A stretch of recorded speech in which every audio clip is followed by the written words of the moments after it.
Hello there. I'm History of the Flash, but you can call me JD. An Hawaiian comic I'm book hunter. Harper. Okay, I forgot we were gonna do this. What Set. the fuck? Okay, You literally said. but then you were like, I don't care.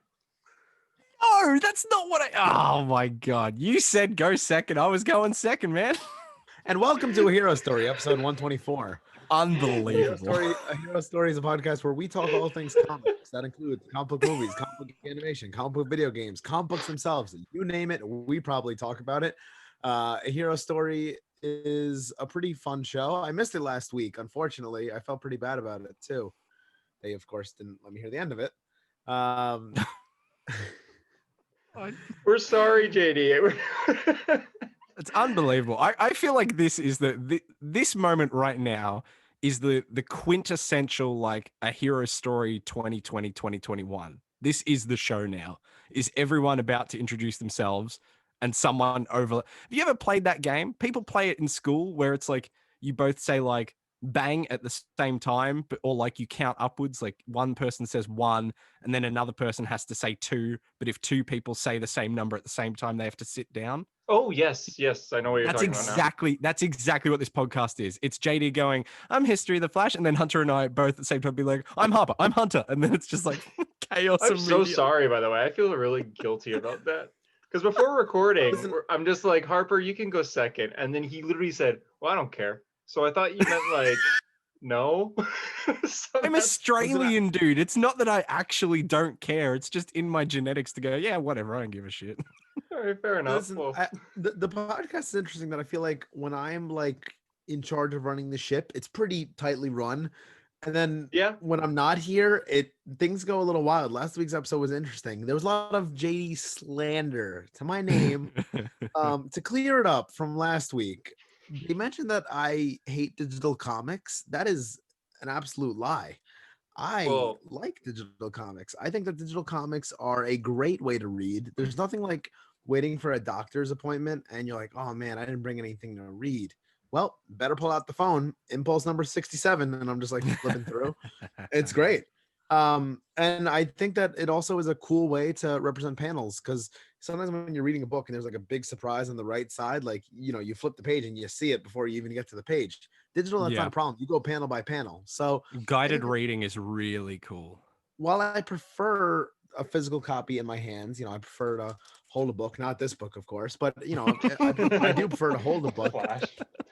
You know, I think that digital is a very good way to read, and I plan to put out some digital books from A Hero Story. So stop with the slander. Anyway, and I would like to formally apologize for my JD Italian impression last week. I realized it was insensitive, and I may have hurt JD's feelings, and I just. But you'll probably do it again this week. Well, I think the only way to make it fair is for JD to do his Harper JFK Australian voice right now. See, I never thought that it sounded like JFK. I thought I was pretty good at like JFK. Do it. Oi there, I'm Harper. Yes. Nothing bad ever happened to the Kennedys. It's straight up just JFK. Yeah. Whatever. My mom used to say that to me too. She's like, "You're Australian. Sounds very Boston." I was like, "That's not what I was going for." But okay. Oh, it is very Boston. Anyway, yeah. Can you say that voice and say, "I'm walking here"? I'm walking here. Kind of. Anyways, go on. This podcast is already derailed. A Hero Story this week, we got a pretty decent amount of news. There's a ton of comics, and I didn't read them because. Wait, did you not read a single comic? No, I read Spider-Man. Oh, that's it. I didn't read the Future State stuff. I told you to. And you were like, oh, interesting. Hey, Hunter, I did. And that's what you hired me for. Exactly. To be fair, when I say, oh, interesting, do I actually think interesting? You got to interpret how I type things. All right. So this week's anyone who's listening to the show right now who's like I've replied to their comment before is like, that son of a bitch lied to me. but anyway, that's really interesting. I do think the idea of Williamson's Justice League does sound interesting, but I'll let you explain it to me instead. It's like a little bedtime story, you know. I guess I'm all tucked away here and then a good old clean wife beater, and I'm ready to hear about the story. This week's comics are The Amazing Spider-Man number 57, Future State Dark Detective, Future State Green Lantern, Future State Robin Eternal, Future State Teen Titans, and Future State Justice League that I told JD to read this morning, and he replied, "Oh, interesting." Okay. First up, we have the news of the week, though. Anything you guys want to add before we jump into the news? More apologies. Starting with live action news, WandaVision's out now for those listening, so go ahead and watch the first 2 episodes. For our time, it's not out for another about 4 or 5 hours from now. I'm staying up to watch it. It's going to be 1 a.m. my time. It's going to be like it's going to be 6 p.m. for me, which is lovely. Yeah. I can't stay up. It's 3 a.m. Yeah, just wake up. I know Comic Boy Tyler, he is staying up until 3 a.m. He told me he doesn't sleep, okay? It's not staying up. He doesn't sleep. He doesn't. We're in a group chat with just Australians and New Zealanders, and Tyler is talking there 24/7. Like, do you not I sleep? was actually thinking about that. I was like, if Tyler like whatever Tyler's doing, you know, in his life, that sounds weird. Like, I'm like, God, what is Tyler going to do with his life? But like, if Tyler gets busy, I feel like I'm barely going to hear from him because he's like, our time is so off. The only reason I talk to him so much is because he's up till 5 in the morning. And he's American, so it's strange. Sometimes I'll wake up at 3 a.m. and he's like just constantly talking in a group chat. I'm like, damn, I'm jealous of your powers. Yeah, is it possible to learn this power? Not from a Jedi. Oh, speaking of our Star Wars episode that Hayden Christensen has. Thank you. Our Star Wars episode for Hero Stories on our YouTube channel right now. So if you're listening on Spotify or SoundCloud or iTunes, you can head on over to your YouTube channel to check it out if you haven't yet.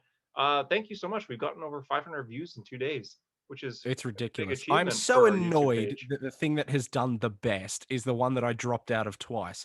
I'm telling you right now, there are thunderstorms going on right outside my window. I will be surprised if I don't drop out today. I mean, it'd be kind of funny. Actually, exciting news. The people who are coming to connect my new internet are coming next week. Oh, okay. Whoa. Next week is in after next week's episode, or no, before. So hopefully, what if it's worse? Maybe, maybe very much could be. But yeah, WandaVision's out now, so we haven't actually watched it yet because it's not out currently in our time of the world. But I wanted to ask you guys, since it's out for everyone else, do you guys have any predictions of what's going to happen within either these first 2 episodes or just the show in general? Any big predictions? Doctor Strange is going to appear towards I agree. Yep. Finale. And I'm going to be so hyped if he does. Because Paul Bettany said... No, I thought that was kind of like the comment. I thought that Doctor Strange was going to show up. Yeah, and Harper, I think you're going to say what I was thinking, so... Yeah, Paul Bettany said like there's a big guest actor who's going to be on the show that's going to blow people's minds. And he didn't say when it's Benedict going to be, Wong. Can you imagine? I can see that. I can actually see that. If it's not Doctor Strange, I feel like it's either going to be like Age of Ultron Quicksilver or even X-Men Quicksilver. Oh my God, I didn't think of Quicksilver from Age of Ultron. Yeah, man, Aaron Taylor Johnson. If he were ever to return, this is the show for him to return. Yeah, for sure. So even I mean, if it's all like in her, mind theatrics or whatever's going on with this, it make total sense for him to be there. Mm-hmm. So we'll have to wait. Watch him be in like the first episode, which is the black and white episode too. So we'll have to wait and see. Cool. Moving on with the news, Chris Evans is apparently returning as Captain America. Huh? Marvel Studios and him are apparently in final talks. This isn't even just the first rumor. This is final talks for him returning. Chris Evans commented on this saying news to me, but I feel like that's saying more things than him just ignoring it completely. Well, you got to remember the actress for She-Hulk said, "I'm not doing She-Hulk," and then like a few weeks later, Marvel was like, "She is She-Hulk." She just straight up lied. She was like, "Nah, not me," and then it was exactly her. But then there's people like Oscar Isaac who, he's Moon Knight, but he hasn't said a thing. So also Haley Steinfeld, like, ages ago, people were like, "Are you going to be Kate Bishop?" And she was like, "Not me, but I would love to be." But like, if you track the timeline back, she must have already been in talks. If she already said that she had a thing recently where she's like, "Oh, keeping it a secret was so hard." Oh, really? Oh, so she was. Yeah. So that's just their thing. They just lie, which what? Fine by me. I'm happy with them to lie for the surprise. And even when the set pictures came out with her, she was actually posting some on her story on Instagram. Yeah. But she didn't actually full out say. Meanwhile, Tobey Maguire's like, She didn't straight up Where's say the I'm doll? Kate Bishop until the Disney presentation where it was Is that officially Ruffalo announced. negotiation for She-Hulk? Where's the dough? Where's the doll? Back up the truck. I want the money. But yeah, well, I mean, as far as Captain America returning, what would you guys want for this? It's obviously going to be the Stones' return.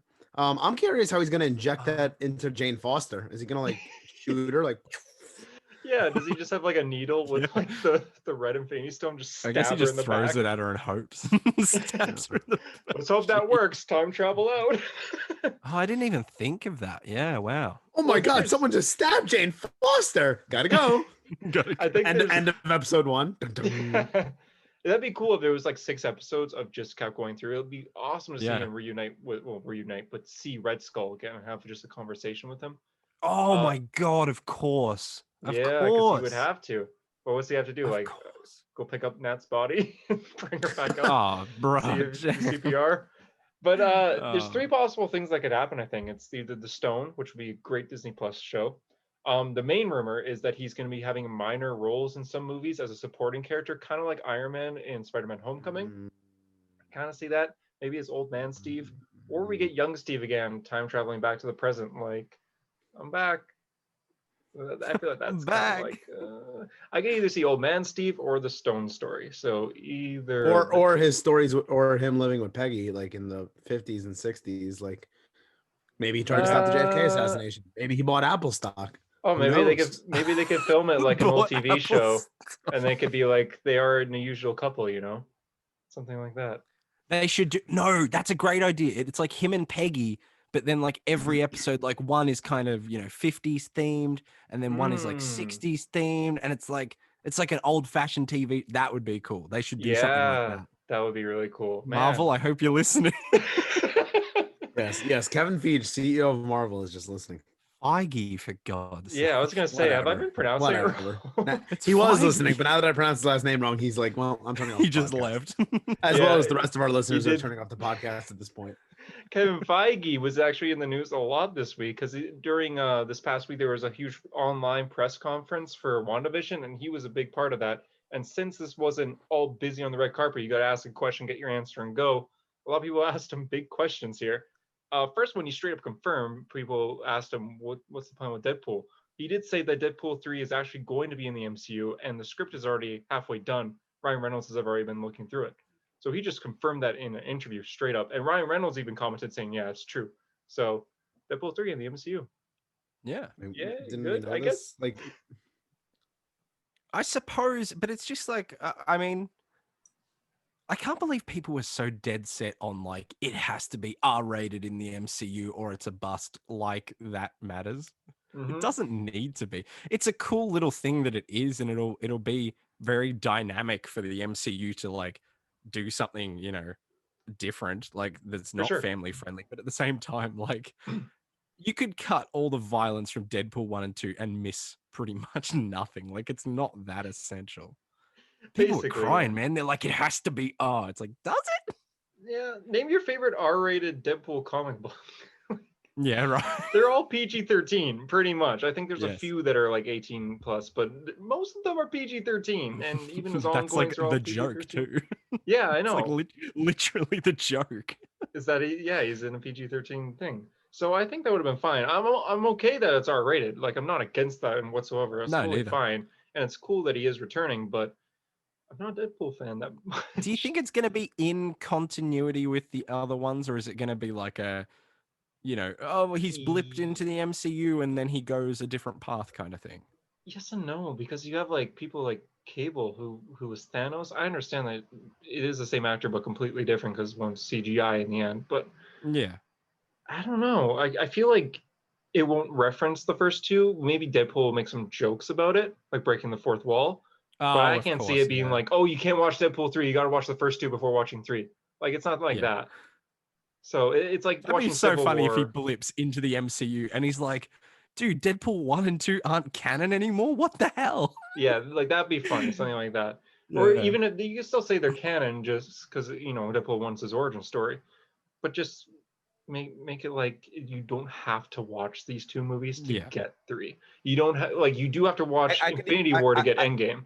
I could see that. I could see like Deadpool like starting the movie like by doing an MCU marathon. Like he's got like all the Blu-rays or something. Like break the fourth wall to that level. He's like, oh, like watching like Iron Man getting 3. caught up. I don't know why he'd suffer through that, but You are the worst. How do you call out Iron Man 3 and then watch Batman versus Superman like every day? Oh, Like it's this fine piece of art.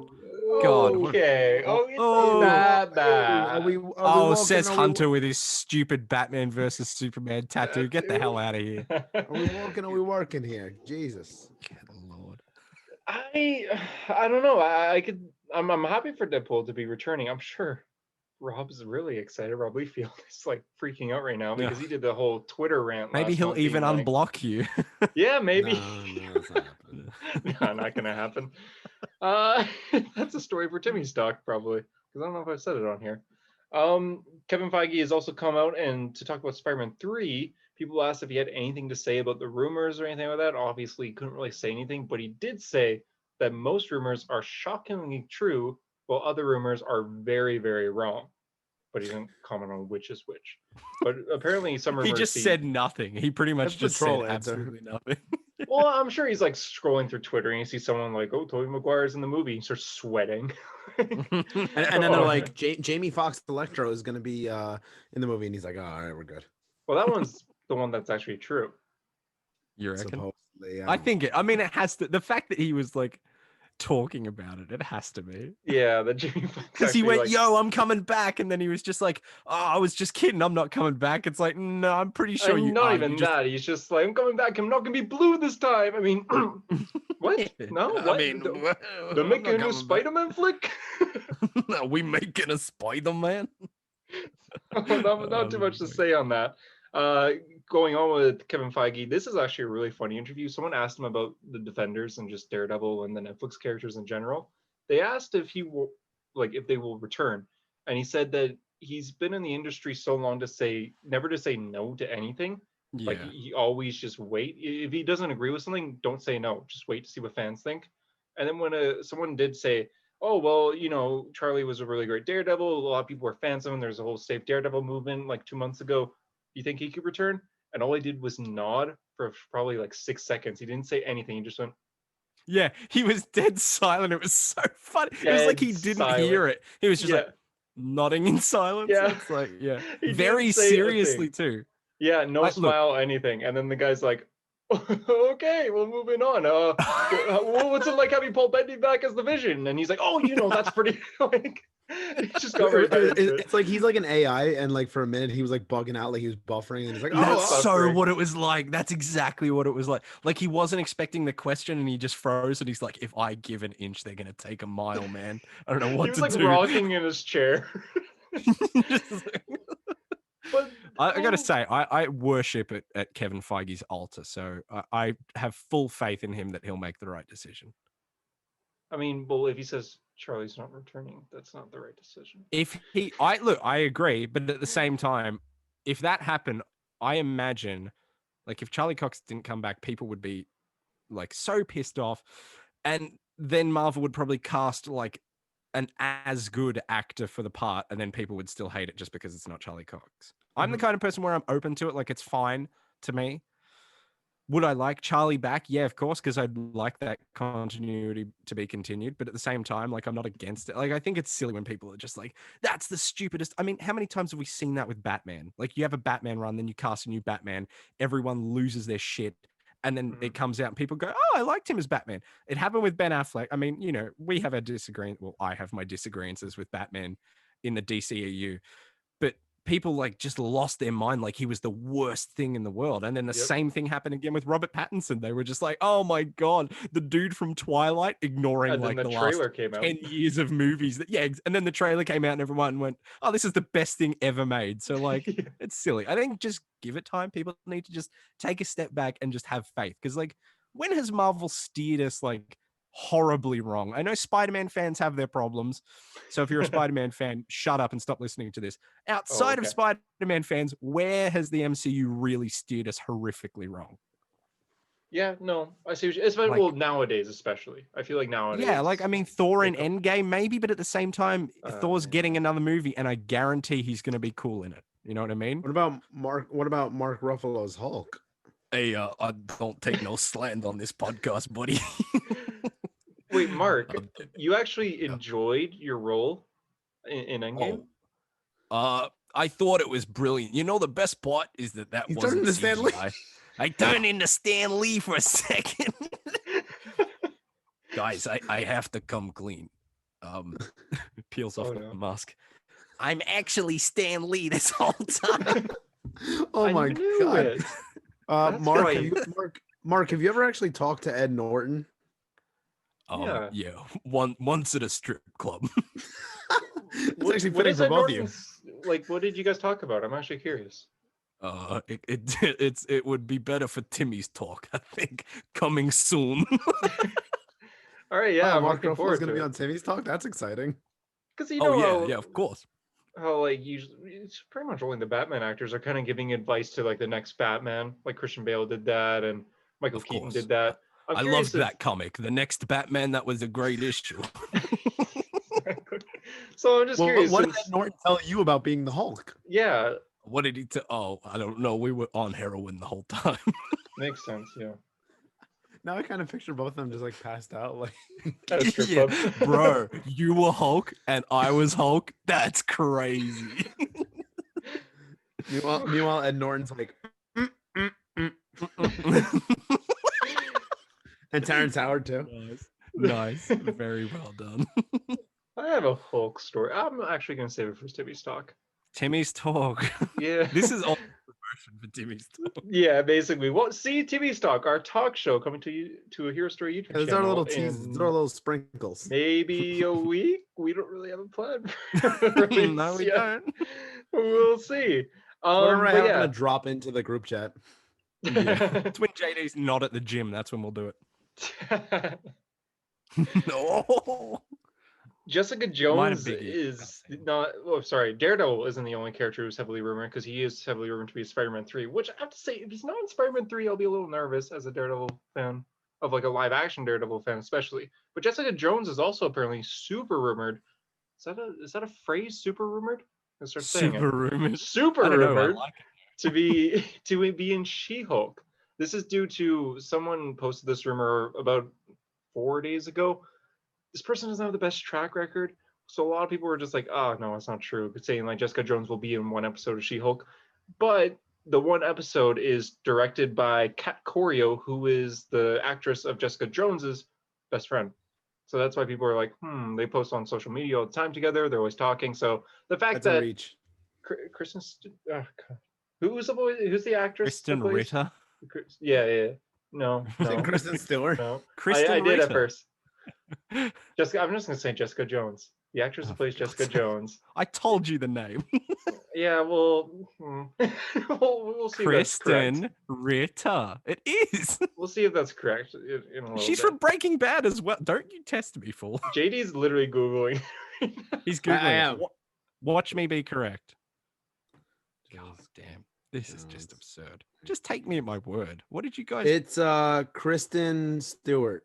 You idiot. Don't you play this bullshit with me, you son of a bitch. Christian Ritter is really good friends. Christian? Christoph Ritter is really good friends with Kat Corio.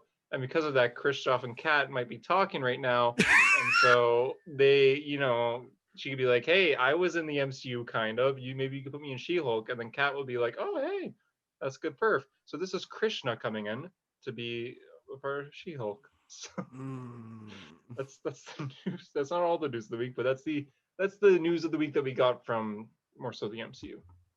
Now for kind of the MCU news, Morbius was delayed. It's no longer coming in March. It's going to be coming October 8th instead. No reasoning, probably because it's more of a Halloween-like movie, I guess. Not Morbius. I was so ready to not give a fuck. Oh no. Yeah.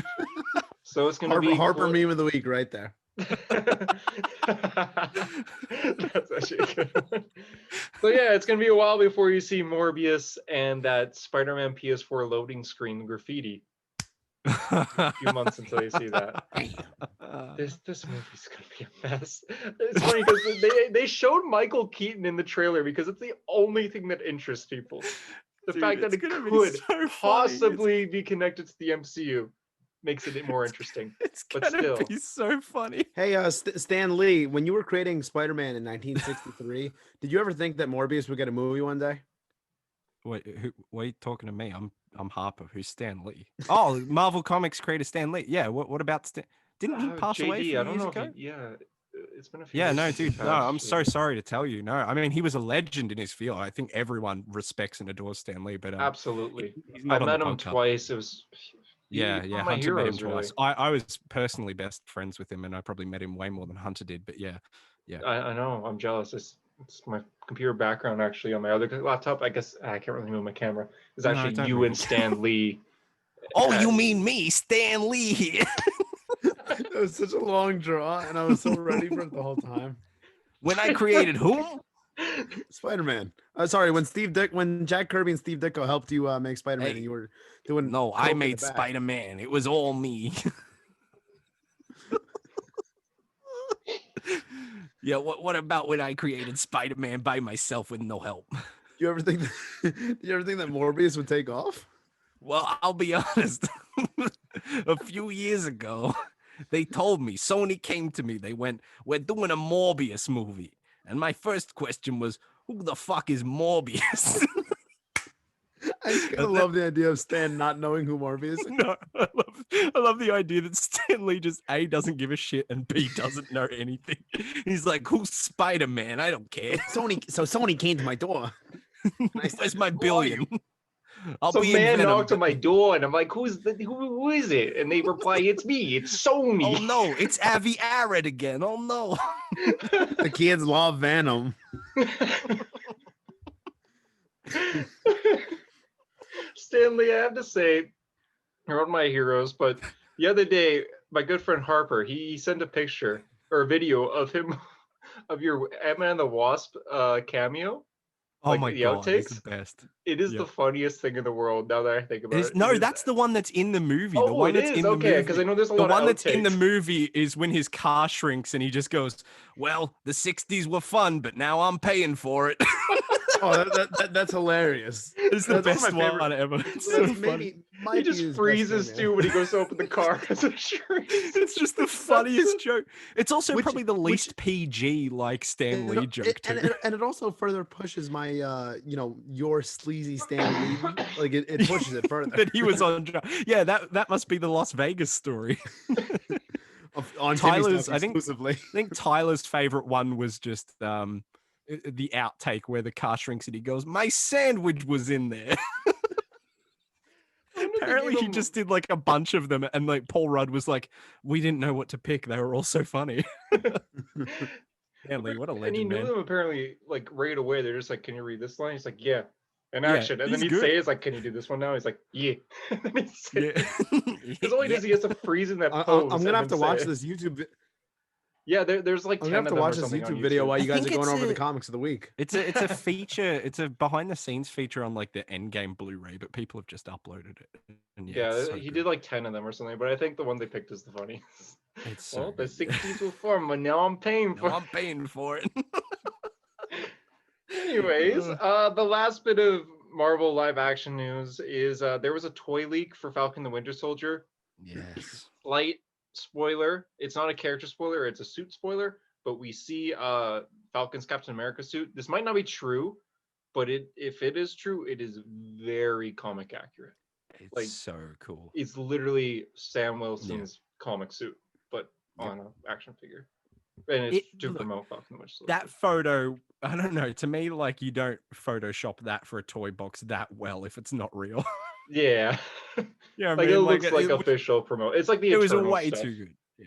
Yeah, exactly. It's like when this box art, it's like the same, when things from movies get leaked so early because of Lego boxes, because they always put the art on like Lego boxes and Lego is like announced so early or like shown off. It's like that. It has to be real. There's no way it's not. If it wasn't, that'd be kind of disappointing. I mean, yeah, because it looks so good. Yeah. Keep in mind, this isn't a suit made in the 60s. This is like a pretty modern day superhero suit, and it's got a lot of attention to detail. It makes sense that they went full on comic accurate for this. Makes me a little afraid for Jane Foster's Thor, because I don't know how well the helmet will look comic accurate. for live action, but we'll have to wait and see. I honestly think Marvel is at the point where they're just going to go for it. Like, they're not going to care. They're like, we're past the point of like, oh, we'll ease you into stuff. Like, now they're just, whatever, let's do it. Yeah, no, that's a good point, actually.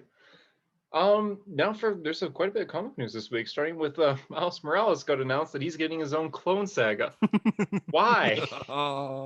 Remember in what's the Secret Wars when Miles first comes to the regular or to our main Marvel Earth, and yes, Peter's and like, don't let anyone clone you. Yeah, that was the first word of advice that Peter gave Miles: don't let anyone clone you.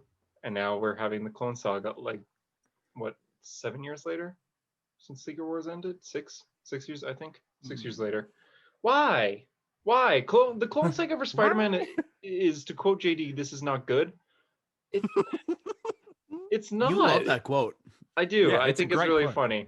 I think the JD memes of the week. You could thank Harper for clipping that, because if he never clipped that, no one would ever, know my knowledge. This is not good. I honestly think JD's like out of context clips are the funny. Like that one from the other week, and it wasn't even JD's favorite, but it was mine, where Hunter just goes, "Does your like comic store owner know about the podcast?" And JD goes, "No," and he's like, "Will he ever know?" And JD's like, "No." It's just so. It's the face I make, I think. Yeah, it's just this honest, like, no, not happening. And it's like earnest Canadian boy who's like, "Will he ever know? Will he ever know?" No. Because my comic shop owner knows about the podcast, but I don't think he listens to it. Roy, hi, if you do. I'm sorry to know you're listening. Let's get Roy on, man. Like, when's Roy coming on? I actually pitched that to JD like during the pandemic, like when everyone was in quarantine, because we didn't have comics. I feel like oh man, what do we do? There's a lot of people who want to come on that have been pitching, or we have been pitching, that I'm sure will be coming on soon. Yeah, tune in next week for I love that the listener thinks, like, because of how we talk in the podcast, like Hunter has like all these people that he's like, yeah, like Hunter has all these ideas that he's like, yeah, let's do it, and I'm just like, no. Which is true. It's not wrong. Just know, for the people listening here, you're hearing my voice because Hunter said we should get Harper on it, and JD went, I guess so, I suppose. Yeah. Despite the fact that JD I think is my the response person that is inspired my account. I think my response was like, oh, if he wants to do it, like I'm I give you permission. For those of you who As don't if watch I was on, gonna say no. For those I of did you not who say I don't, give you permission. for those that don't watch on turned my YouTube and key. just like listen, JD, if you want to picture what he looks like, think of Wilson Fisk, like comic book Wilson Fisk, Kingpin. He is terrifying. He sits on the top level of a skyscraper, and I have to go to him like, JD, He's what about, massive. What about Harper this week? And he's like, give you permission. And then I'm like, thank you. Business, a hero story. Business is booming. It's booming. It has been recently, actually, with the whole Star Wars thing and all that. So. Yeah, YouTube views. Wow. YouTube views. But yeah, Miles Morales is getting a Clone Saga comic. Why? Maybe it'll be good, but the promotion art shows like a really weird, like lumpy Miles, and then like a really skinny Miles. It's like lumpy Miles. Lumpy? Look it up. Okay, look, seriously, there's like a lumpy. I don't know if it's supposed to be like super muscular, but it looks weird. It's like, imagine Lumpy the Miles. Hulk, but like in a Miles Morales This suit. is exactly like that time when you were like, have you guys seen the cover for Fantastic Four Road Trip? That's what this is like, where everyone sees it and they go, oh my God, that's horrifying. I don't know if it was a cover. You read it, so Hunter? I'll probably read it in trade. I don't He think sounded I'll like a read siren there. He's like, there's a tornado coming. If I hear it's good, like if people are like, hey, this isn't bad, then I'll get it in trade. But I don't think I'll read it single issue. Oh. Lumpy, hey? Oh, okay. I would like to formally apologize to Hunter Murray. Thank you. That is absolutely a very lumpy looking Miles Morales. He's like his head is regular size, but his hand is like, it's like thicker than his waist. For those watching on YouTube, that's what he looks like. Yeah. Wait, look at his hands. His hands are so big. That is weird. All right, cool. Yeah, see what I mean? I don't know how else to describe that. It looks like Reed Richards needs to like pump himself up. That's so bizarre. He looks like a Ben 10 alien. He does. I was gonna say he looks like he belongs in Star Wars Rebels. Like the animation. Yes, yeah, very much so. Anyways, moving on for comic news now. DC news. Robin's solo title was announced, written by Joshua Williamson, continuing after his two mini stories happening in Batman and Detective Comics starting in March, I believe. So yeah, Robin will get an ongoing It's going to feature multiple different suits apparently and different hairstyles as well. They're turning Robin to a fashion guru. This might not get you that excited, but what will get you excited is that he's working very, very closely with Tom Taylor, who is writing Nightwing. And Joshua Williamson is also helping with Nightwing. So eventually Tom Taylor and Joshua Williamson want to work together to make the Bat family as best as it could possibly be. And the Robin cover has Nightwing 1996 supporting characters like Lady Vic and Nite Nightwing. So I love that. I've been saying for a while that Nightwing 1996 had a lot of cool supporting characters, but then what was the event? Infinite Crisis had a nuke that hit Bloodhaven for some reason, and they all died. So yeah, like they're back. Anyway, now looks like someone's gonna bring him back, which is about damn time. Well, that's I hope they all show up with Tom Taylor's Nightwing. All hail Williamson. I will read this title. Yeah. Hey, you're reading a comic again. Welcome back. Coming back on the podcast. Can you imagine if you guys get unfortunately. Whoa, I just realized we need to get Joshua Williamson back on so that we can have 3 Joshes at the same time. For those who don't know, my last name is Harper, but my first name is Josh. I can't believe you just revealed your identity. People know this already, idiot. You're bigger than Elvis now, kid. That's a Civil War comic reference. I take off my mask and it's the exact same person underneath, but the hair parts like the opposite way. You take off your mask and Stan Lee, and take it off again, and it's you. God, can you imagine if we have Josh Williamson on again? Like, it would just be me, like, defending every creative decision he's ever made. I'd be like, dude, I thought your Hunter Zolomon stuff was amazing. It'd just be me kissing that dude's ass. and he's like, yeah, sure, kid. And then Harper's like, and then he freezes, and then he backs out of the call. And then he'd be like, oh, I was just, how funny would it be if I froze right then? How funny would that be? Listen, Williamson, I think it's really unpopular, but I really thought. And then he's out. We were actually kind of close in a way with Williamson, so I feel like we could get him on pretty easily. Yeah. Like when he was on last time, we just kind of messaged him and he was good to go. Pretty much. It's like, yeah. That was a hell of an episode. The funny thing is, so we had him on for the 100th episode, but we didn't plan anything special until the 99th. I remember, yeah. Because at the end of the 99th, Hunter's like, and we'll have something special next week. And then at the end of the episode, he's like, so what are we doing? And I was like, I don't know. We're like, So then my dad actually had suggested like, oh, you should message Williamson, see if like he'll come on. So I was like, oh, it's a good idea. So I messaged Williamson out of the blue, and I was like, listen, I know we haven't talked in a while, but is there any way? I know it's kind of sudden, but I could even push it back a little bit if you need. And he was like, oh yeah, when's your 100th? Like, let's do it. I'm happy to help. Like, I could do this day or that day. I was like, oh wow. And the thing that spooked me the most about it is like he was like, oh, I was gonna reach out to you anyway at the end of my run, so we can do another episode. And I was like, he remembered. Wait, you guys haven't spoken since he wrapped up his run, though, have you? Well, because we talked right before, weeks before, and he kept like talking about like speed metal, like how awesome it was going to be, and he's like, you're gonna love 762 and speed metal. Oh my god! I messaged him on Instagram, like telling him like how much it. Honestly, I know I haven't really talked to it about with you guys yet, but I was planning on suggesting let's have Williamson back on, but I was going to wait until his next series was announced because there's only so much we could talk about when he doesn't have a series announced. Now we know it's Robin, so maybe when it gets closer to the release date. Joshua Williamson follows me on Instagram. That's cool. Yo, the way your phone was loading, I'm like, are you showing his like personal information? Joshua Williams' phone number. This is his address. Joshua Williamson's SIM number. Listen, I want Joshua Williamson to be my like comic book mentor because his story is what I want my story to be. Like he went from being like a Flash mega fan to writing the Flash. I'm a Flash mega fan and I want to write the Flash. Like that's. He did the Wally West thing. He was the #1 member of the Flash fan club. He was the only member of the Flash fan club. It was just him. And then it's kind of cool. Like 10 years ago, Joshua Williamson started DC with writing a story about Robin, and now he is writing the Robin solo series. The first one since then too. unless you count Batman and Robin. But that's I just also really think cool. that it's fair to say that watching Joshua Williamson over the last 5 years has been just good to see his writing just get better and better too. Oh, it's And I been feel like, fantastic. 100%.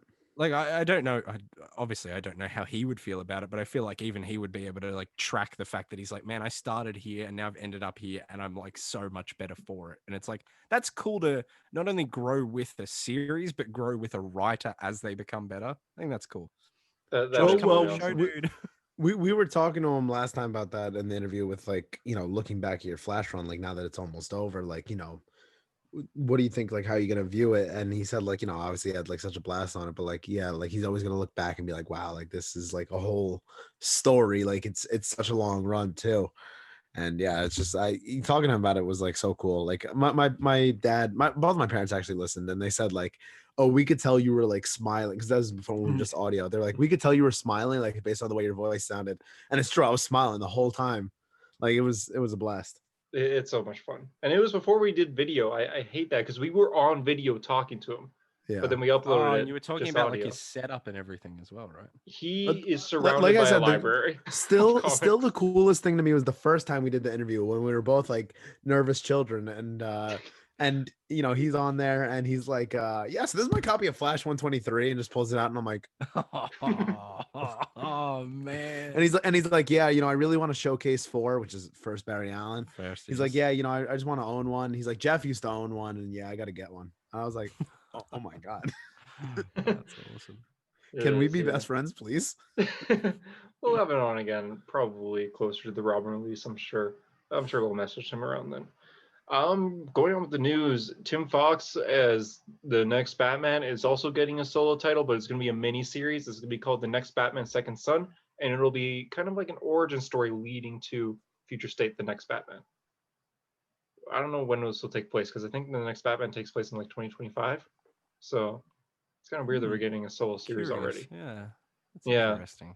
But yeah. I don't even know quite how to feel about that. I'm just like that's cool because I think he's cool. And that series, I mean, we're one issue in, has been cool. But yeah, I don't know what they're doing with that. Is this cool?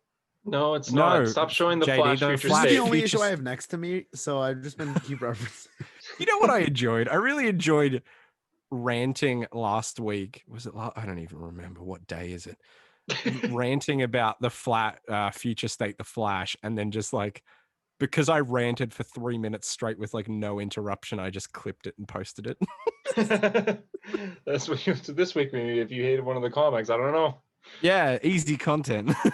Or if you love one of the comics. And the last bit of news is Tom King recently announced that he finished writing a 12-issue mini-series or 12-issue maxi series that has yet to be announced. We don't know anything about it, what hero will focus on or villain, whether it'll be DC or Marvel, likely DC. But yeah, he just finished writing. He said he took 4 months just to sit down and focus and write this huge maxi series that will be canon to whatever it's for. But we know nothing about it. It's kind of crazy. He was getting another one. Like during That's all he does at this point. Yeah, like Rorschach's happening right now. Batman Catwoman is happening right now. Something else? Or Strange Adventures is happening right now. Strange and now Adventures, he's yeah. doing another one. It's like, Jesus. I mean, that's what he's best at. Any guesses on who it could be? I don't have any guesses, but my hope is that it's Marvel. I think since he did like quite a few DC 12 issues and he only did one Marvel 12 issue which was The Vision. I think I thought he had a DC Marvel exclusive right now. Does he? Oh, yeah, I think he is. That being said, Tyler and I have talked about before how cool it would be for him to do a 12-issue Iron Man series, just because his writing would suit a character like Tony very well. Because Tony is already a broken down, PTSD alcoholic mess. I feel like Tom King would write that very well. Yeah. I actually had an epiphany on Tom King. I don't know if I've told you guys this. With Tom King's writing, how he just, whenever he writes, the characters they talk like this. You know that? Yeah. And it's like a dot, like ellipses in between. I came to the realization that even though I don't love his writing, I actually really like that style. Like I like the idea of characters not quite knowing what to say. And I realized that I've been like ragging on him. And then I went, I actually kind of like that. So that's an apology to Tom King. Sorry, buddy. Depends on the character. I find like Oh some yeah, for characters. sure. If Superman talks like that, I'm like, Yeah, let's go, exactly. Yeah, come it on. doesn't fit. But with Mhm. the depressed Batman, a No, robot like the Yeah, Vision, that's it. but Mr. Lois, Miracle. I Yeah, don't know if I could save the Daily Planet because I don't know. exactly. Can I fly? Rogal's I don't know. are he took so much. Possible murderer Adam Strange works. Like it depends on the character completely. So that's why I'm pretty sure, knowing Tom King for this 12-issue series, it's going to be a very minor character, like Mr. Probably, Miracle, yeah. like Adam Strange. So we'll have to wait and see. And that's the news of the week. Calling it Blue Beetle. That would be. I would love him on Oh. Blue and Gold. I think it's gonna be who are those guys in Teen Titans Go that are disappear Doom out of the Patrol? movie theater? No, they disappear out of the movie theater. Oh God, I know what you're talking about. The Phantoms of something. The Do you know? Did you see Teen Titans Go to the movies, Harper? Me, yes, I did a very long time ago, and then I erased it from my memory. Oh, okay. Well, the something of It's the not that it's unknown. bad. Okay, the it's not- challenge it's is not the a- unknown. Challenge is the It's- unknown. Is that Challenge what is it is? the unknown. Yes, Okay. yes. It's wait, not is that that it's right? even a bad movie. It's just one of those movies that I didn't like. Like I saw it and I went, "That was fun," and then I just forgot it. You know who is in that movie though? Stan Lee. I love his cameo in that movie. Yeah. Hey, what? Yeah, I think that it's gonna be the challenges of the unknown. Random. If guess. you're right, I will send you $25. yeah. Okay, Hunter, I'll you're pay already for some Tim terrible. Hortons. Hunter, you're already terrible financially. Stop promising more money. And while I purchase the next Avengers trade for $50 My God, here he Also, goes. on you know, Amazon. I like that he got the Fantastic Four Volume 2 by Jonathan Hickman, which is a book that I want. I've been trying to get it for a bit, but it's out of print. I think it's pretty It is. expensive. Mhm. So even in America, it's probably like 40-50 bucks, maybe even more. Oof. So Oh, it must be more. I saw that Hunter posted that he got it, and I was like, oh, like I wonder if they restocked. I should have known better, knowing that he's not financially responsible. Yeah, he paid 400. I was like, or yo, what'd something. you drop? I was like, yo, what'd you drop on it? And he's like, 50. And I was like, damn. That's not- Wait, in a that's- good way, that's- or like a damn, or like a damn? I was gonna say that sounds Damn, like good. 50's well, all right, I forgot you guys have weird money. Yeah, man. Wait, you I mean, say his money 50's a lot? That's a ton for a trade. How many Oh. issues? It's an Ultimate Collection. I think it's like Oh, it's a big 20, book. Don't get me wrong, but 50 is 20 still so maybe? much for a trade. 50 20, is 50 fantastic for this. Yeah, 'cause that's it's going. That's really good for us. It's going for like 200, 250, 200, like 300. I saw it on eBay during a bidding war, and there was Let me- 3 minutes let me see left, what's and up was right like, "Oh my god!" So I got it for $50, and I was like, I just bought two Oh, talk about- hardcovers. One had I want to hear. 7 I want to issues hear and it your was other 30 eBay bucks. bidding story. Oh, and the other was it had what 9 issues and it was like $57. "That's not bad." Hardcovers. See, that's It's good for not Australian it's not Canadian terrible, money. but That's good. for our money, which is pretty much identical, it's not that bad. Exactly. But yeah, I am starting to gain money through comics too. Like, anyone want Marvel superheroes one shot?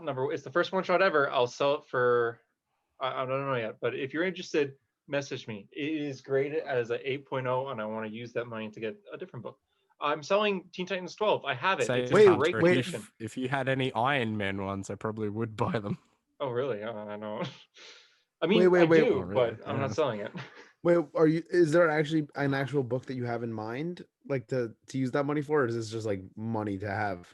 Well, I like the first appearance of like Miss Marvel, Captain Marvel number 14, I believe it is. Oh, And- right, from your 2021 goal post. Yeah, exactly. I also gave money for my last bidding war, which is a little much on I got Thor God of Thunder number 2, which is the first appearance of Gore the God Butcher, but I spent a lot on it. Like How way much? too much. How much? I'll tell a story real quick. Hunter tells a story, bingo sheet. I've been hunting this comic for 2 weeks. I was gonna say months, but it's been 2 weeks. I've been looking out everywhere for this, like everywhere online, mycomicshop.com, eBay, Facebook Marketplace, but I finally have been pretty active on eBay for bidding wars because there's quite a few on there. There's one, it's not graded, but it was going for about $100 US, which is like Oh my God. $30,000 Canadian or something like that. But I was like, $100 US doesn't sound that bad for the first appearance of Gore the God Butcher, who's Christian Bale's gonna be playing. And I feel like the price is gonna jump once the trailer comes out. So I gotta get it before the trailer is out, or the first look. So I bid it, and so $100 US, and it was like that until roughly 2 minutes to go. That's how eBay bids work, though. Like they don't. No one bids until wait the last till the very end. 5 minutes because you're a sucker to bet before. Go on. I didn't know that, but I yeah, could have taught you, son.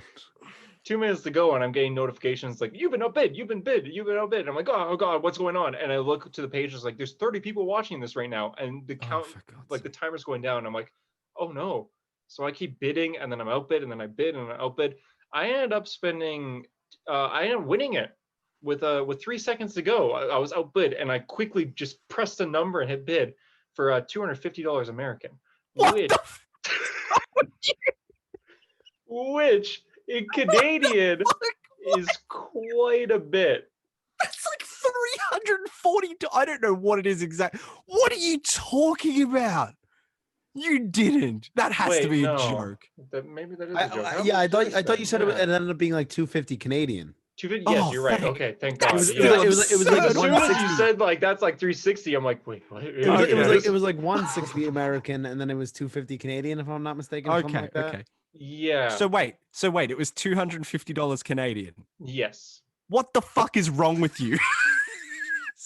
Well, that's why I'm like, hey, if anyone listening wants to buy the first appearance of the Batman, I hope that movie comes out and like Gore is just like a laughing stock, and okay, everyone's like, even if he's a laughing stock, yes, I will cry. But just as a character, I loved Gore before he was announced to me in this movie. I think Gore. What's is the condition of it? Villain.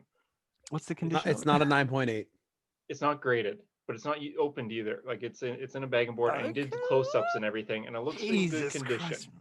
But yeah, but he's like one of your favorite villains. Like he would be on a list. Yes. Wait, what are the defects? Okay. What are like the deep, like what's wrong with the issue? Like what is, was there like a bent corner? Was there like a spine tech? Nothing. The guy just wanted to sell it. Could it be a 9.8 then? I would say from what it looks like, it could be an 8.5 or a 9. 9.8. That's pretty good. So the collectors, it's weird of like collectors versus people who just like issues. The collector thing is, if it's a modern book, like if it's 1985 to present, it's got to be a 9.8. I don't make the rules. I just follow them. Oh, really? Okay. Well, this came out in 2012, I believe. It's a modern, yes. So it would have to be a 9.8, right? If it's a modern, it has to be a 9.8. I do have another issue next to me. That's crazy. So yeah, that's like a collector thing. So if it's a modern book and it's below a 9.8, it's not viewed as highly, which is like that's how the value works. So exactly, Josh, JD. Whoa, I just said my real name. JD starts talking. You said both of our real names. You're bigger than Elvis now, kid. That's a civil reference. Anyway, yeah. So that's why I was curious. Like, what are the defects? You should send me the scans of it when you get a chance. I'd like to take a close inspection. Okay, it'll be like that scene in Toy Story 2 when. That scene in Toy Story 2 that's very aesthetically pleasing when he's like redoing Woody's whole thing. That's me going through Hunter's issue. Oh yeah. Like the extra glass like yeah. 250 But I'm gonna make the money back because I'm selling the Marvel First One Shot, which is a reprint of Captain America joining the Avengers. I remember that. Daredevil's origin, like it's got some cool stuff with that. It's 8.0. If so, with the Teen Titans 12, I'm selling that too. So message me if you're interested. First appearance of Batman Who Laughs. I feel like you're better off putting that one to CGC because if it is a 9.8, that's worth like it could be worth like a grand. I think this is the apology episode, so I'd like to take this time to apologize to Hunter Murray. I apologize for saying what the fuck is wrong with you. Clearly, you're a big fan of this character, and trying to take that away from you was irresponsible and reprehensible, and I apologize deeply. Who is Hooded Harper, and why is he apologetic? I'll do apology now since this is the apology episode. I'd like to apologize to my mother, who has recently started listening to a hero story during road trips in Australia. Please don't message me about this. Look, Mom, I've been working a lot lately. I got some spare money on the side. Don't message me about this, please, because this is my choice. I'm 22 years old. I can make this decision for myself. I like this character. Since this is the apology episode, I too would like to apologize to Hunter's mom because I let your son make this unresponsible financial decision. Whoa. You got how many like good like books? I've actually been spending like a drunken sailor on comics. I've been buying some pretty big issues. But whoa, no. So I'd like to apologize for JD's dad who listens to this. Does everyone like, do family members just listen to this show? Is that what it's all about? Well, my mom's living in Australia, so she doesn't get to see me often. So she says occasionally when she goes on like long car rides, she'll put on a hero story. She was in the last episode. Yeah. So how much did you pay for that, JD? How much did you pay for that? I paid $35 for this. I was actually pretty good deal. It's from 1963. It's the first time Wally wears the yellow Kid Flash suit. I think that's a cool issue to have. And I will be getting it graded one day. I also bought 2 copies of Birds of Prey 8 by accident. Oops. I mean, that happens, but you know, you sell comics too. We're trying to make our money back. Teen Titans 12 for sale now. Please message me. But my point with the Teen Titans 12 is you're better off grading it and then selling it because it'll upgrade the value so much. But granted, that's more of a long-term thing. So if you're interested in grading Teen Titans 12, message me and I'll sell it to you. Weird like put it on an eBay bid. Just let them bid for it. But I feel like weird random thing to bring up. But you ever think about how the fact that last episode Hunter's like camera dropped and you saw a picture of his mum for a second and my mother walked behind me in the episode? Like that was like the Mother's Day episode. Yeah, it was the mother. I should have called it Mother's Day. It was like a weird, I don't know. I just thought of that, how funny that was. For 2 small moments of our moms that literally no one commented on. Mum cameos, yeah. It's like, where's Wally? Anyways, my camera. Oh, here comes my mom again. We're good. Comic of the week. What was your pick of the week? What was your cover of the week? Spider-Man and Spider-Man, since it's the only thing I read. I think Dark Detective and Dark Detective. Yeah, I was gonna say that too, but just to be a little bit different. Dark Detective for pick of the week, but cover of the week, Justice League. I think it's really cool showing it's a good league running forward. I really like the Tim Fox Batman suit. I like the Golden Emblem a lot. I think it's really good. Yeah. I guess we'll go over Spider-Man first, since JD read Spider-Man. JD, what do you think of Spider-Man? It's funny because I don't actually even have that much to say about the issue. Like, it's the only thing I read this week, so you'd think I'd have like a full like thought. No, it's me in the comic section, so of course I have nothing to say. I don't know. Did you guys feel like there was a lot going on in this issue? There's a lot going on in general with this story. I feel this it just 35 issue story. Yeah, I don't know. It just feels like the story's a lot. I don't know. I thought the Norman and Peter stuff was pretty good, but yeah, for sure. I don't know. I know that they're like the Spider family is called the Order of the Web, but I thought it was weird how they presented it here. How Miles is like, even though they are called the Order of the Web, but Miles is like, we don't have a team name, and Gwen was like, yeah, we are. We're the Order. It's like, okay. Yeah. What a nothing name. Yeah. Just water. I feel like they just call them the Spider family. No one will complain. Yeah, honestly, yeah, right. I feel like that makes more sense. If the Bat family was called the Order. I just used to think of Harry Potter in the end. Who do you guys think the body is at the end that apparently wasn't supposed to be there? Oh yeah, no idea. Yeah, it could be Morbius. I feel like Tyler is out there right now, like screaming, like, obviously it's this, but like, I don't know. That was actually not a bad Tyler impression. Hold on, when you said obviously there. What is there is one thing that I say as Tyler that I think is like, it's like whenever he's like surprised by something, he's like, yo, what? He does do that. And if there's a big blue 4 on that, he'll start crying. Oh yeah, true. Yo, that's Tyler. Yeah, that's a good Tyler impression. I love that though. But yeah, Carly Cooper calls MJ being like, "Oh, there's a body that's not supposed to be here, and call me when you get this." But we don't know what that body is. So I don't know. Next issue is gonna feature the Mr. Negatives team, like the guys in suits with the lightsabers. So. Yeah, I give this issue like a 7. I thought it was good. I was entertained, but I didn't think it did anything. It is a good issue because of Peter just losing his shit against Norman. I think that's the thing that sticks out of this issue for most people that read it. Yeah, the bloody fist. I feel like that was sold so well just when you see like the panels of his deaths at the hands of Harry, Kindred. Because like if he just did it, I imagine there would be like debate where people would be like, "Oh, Peter's moved past that." But the fact that he's just like, "Leave me alone. Like I don't want anything to do with you guys anymore. Like I don't care what's going on with Harry. I don't care what's going on with you, Norman. Like I'm just done. Every time I try and help, something worse happens." I thought that was cool. Yeah, it's good characterization. But yeah, I give it like a 7. I'm looking forward to the next issue, but it was just an okay. I imagine it was next good issue. week. What's the date today? Bet it is 27th. So no, we have a week off, and then it's the week after that. So the 27th. Oh wow, okay, that's impressive. We have a week Some off restraint. Yeah. So that was JD's pick of the week somehow. It's the only thing I read.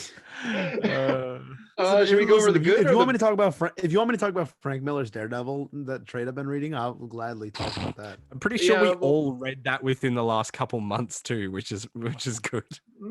I read it in. It's almost like a book club. Whoa! Coming to a Hero Story in 2021. Wait. Yeah, coming soon. You want to go over Justice League? Yeah. Okay. All right. I guess we're gonna. Well, I read it. Sure. Why not? Okay. Okay. JD, this was good. It's by Williamson, and you went like, "Wow, Williamson's such a good writer." I'm gonna ignore his first Justice League comic. It was really cool. It was about the team of Superman, Wonder Woman, Batman, Aquawoman, Green Lantern, and the Flash, but they are different characters than what we know. Superman is John Kent. Wonder Woman is Yara Flor. Green Lantern is the one with the Gurren Lagann. Oh, from the Far Sector. Oh Far God, Sector, what's her name? I forgot. Joe. Yeah, but what's her name? Joe. Yeah. Joe something. Okay, so Joe. I can't believe I forgot that. Batman is Tim Fox. Aquawoman is Andy Curry, the daughter of Arthur and Mura. And the Flash is unknown. Did they say his name in this? I don't think they did. I think the name was Jess. They were cool though. I actually think they were like the highlight of the B squad, I suppose. Oh, definitely. They were just like fun. They were one of the best characters, 100%.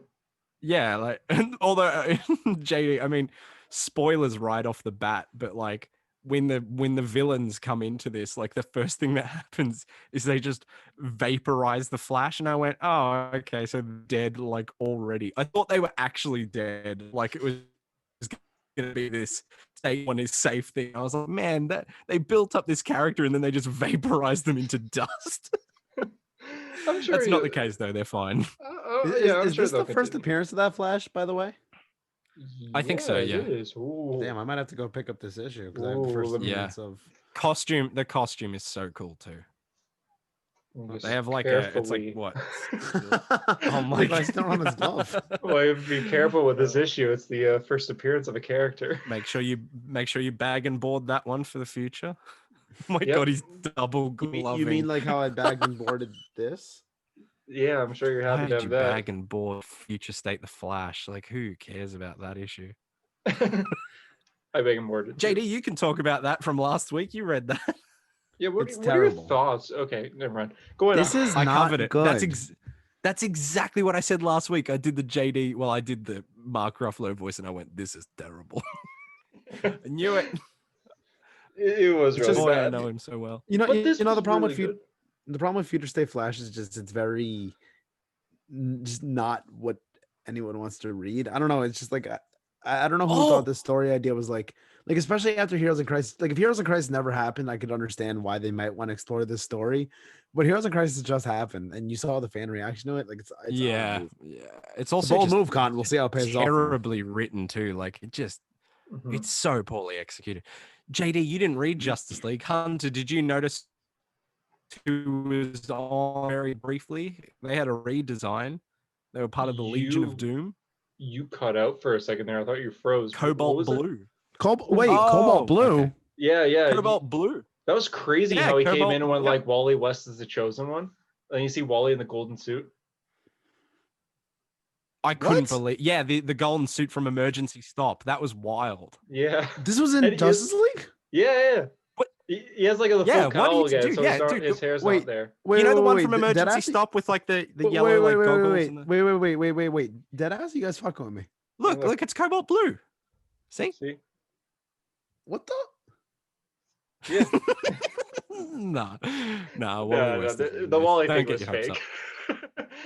Okay, JD, here's what happens. The Legion of Doom are like convening and they're talking and they're like, we're gonna, the Justice League is gonna go down, and you see Cobalt Blue and he goes, my family will finally have revenge on the Flashes. And it's like, oh cool, the Thorns are finally gonna rise up against the Doctor that accidentally swapped them out as a baby. Well, not accidentally, whatever. People who've read that issue know what I'm talking about. And then they go, tomorrow the Justice League will die, and then the next page cuts to the Justice League finding the dead bodies of the Legion of Doom, and they're all been like torn apart. Yeah, Cobalt Blue dies. So Cobalt Blue lasted one panel. We were just messing with you about the whole Wally thing. I would have liked to see Joshua Williamson do Cobalt Blue in his Flash run. See what he would do with him. Right? Yeah. Well, I mean, it's time to bring him back. Listen, Williamson's due for a second Flash run. Every Flash writer comes back again. So your reaction was really good there, JD. We're just like, oh, I was like, gold suit. I thought that was amazing that Hunter and I played off of it. He went the golden suit, and I was like, yeah, the one from Emergency Stop. And when I said that, you like paused for a few seconds, and I was like, come on, say something. I didn't know that Hunter read Emergency Stop, to be honest. So I did. Yeah, I'm proud, son. Really?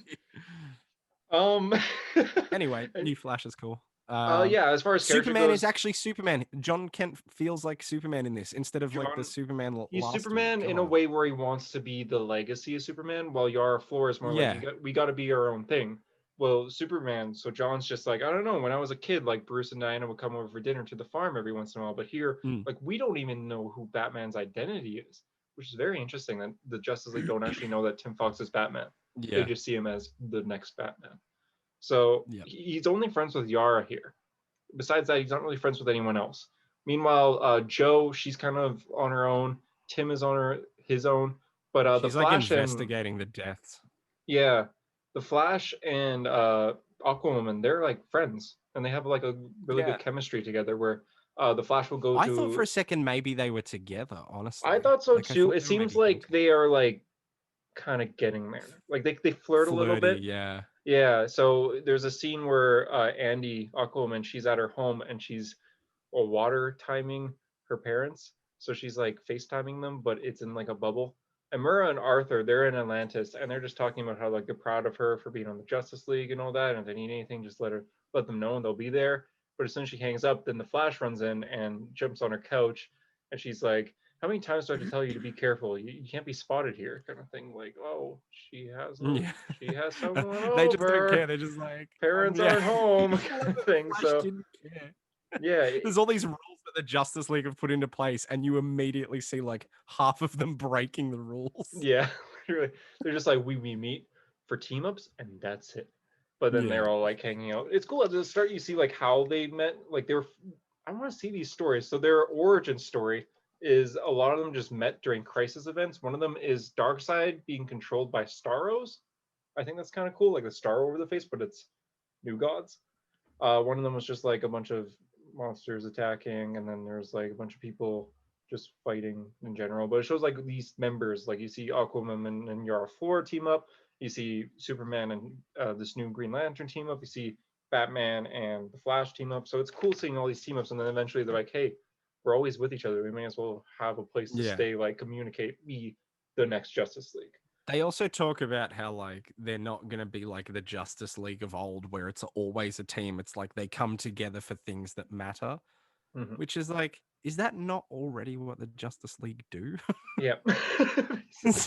Well, they're saying like, how often do we get a Justice League story where it's just like, we're just hanging out on our lunch break because there's no which by the way we said would be a great Justice League story of just like their like headquarters, like how that Avengers issue was. Well, I mean, a Justice League issue like that too. I think it was Justice League 11 for Scott Snyder. So there was, remember when you should see like their individual rooms, like Superman's was like an office. Oh yeah. So there was that too. But yeah, this is kind of similar You to should, that. Hunter, you should read that line that Yara says to John towards the end, because that was like, I think that was the most definitive moment where I went, oh, okay, I see what they're doing with John. Because that Superman issue last week, I was like, what is this, man? So the whole little thing she tells John?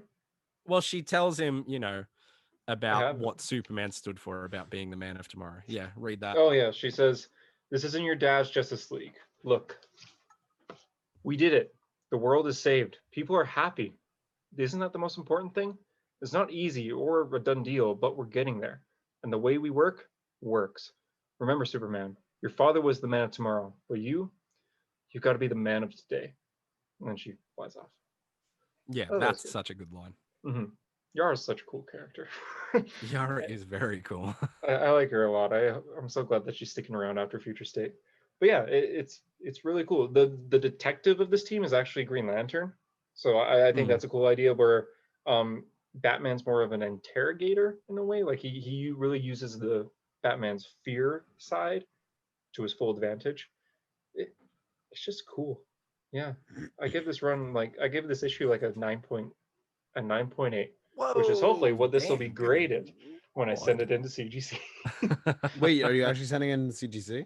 Oh yeah, it's the first appearance of like the Flash character. So yeah. You know what I was thinking? What is the first appearance of Yara Flor? Because she was Death in Metal Death 7. Metal. Yeah, no, but she was in it for that panel, and then she, you know, Wonder Woman came out the same day. So basically, the market is what dictates, you know, the value of these things and like what's considered the first appearance, which is very odd that like basically whichever one sells more is the one that like the perfect example. Really? The perfect example is Jane Foster as Thor. What is considered the first appearance of Jane Foster as Thor? Isn't it like original sin? Well, so you would think that it's the modern one, right, where she becomes Thor, but it's actually, or at least the market dictates that it's an issue from God of Thunder. The What If series. The What If Jane Foster found the Hammer of Thor, and for some reason, since that one sold more copies than the modern one, that's what's considered. It's not even canon. The first appearance. Yeah, it's not canon. That's so bizarre. So when you look it up, or like when you find the CGC slab, it's first appearance of Jane as Thor, and then first appearance of Jane as Thor in canon. It's oh my god! But it's basically the market dictates these things. So. Weird. But even then, the first appearance. I'm on an email list of like top 10 comics of the week, like what's hot and what's not, like what's selling, and for this week, Death Metal 7 was way up there. It was like the third ranked one because it's considered the first appearance of the new Batman and Yara Flor, whatever her name is. But then you also have so there's Yavin 4. her first appearance too. You'd think would be, I think it's Thor 2014 or something, where she goes on the moon. She whispers, "There must always be a Thor." She picks up the hammer, and the last page is her all suited up. But it's and the problem with a lot of these modern first appearances is that they're broken up into first cameo versus first full. So yeah, Jessica Cruz is a great example. There's a Green Lantern issue where you just see her hand. And that's considered her first cameo appearance because all you see is her hand. And then the next issue, you see her face. So it's first hand, first face, and then again, you just see her face for a panel. And then it's like they're collecting all the pieces of Exodia. The issue is like you actually see her. So it's first hand, first face, and then first full appearance. So that one's broken into 3. Like that's bizarre.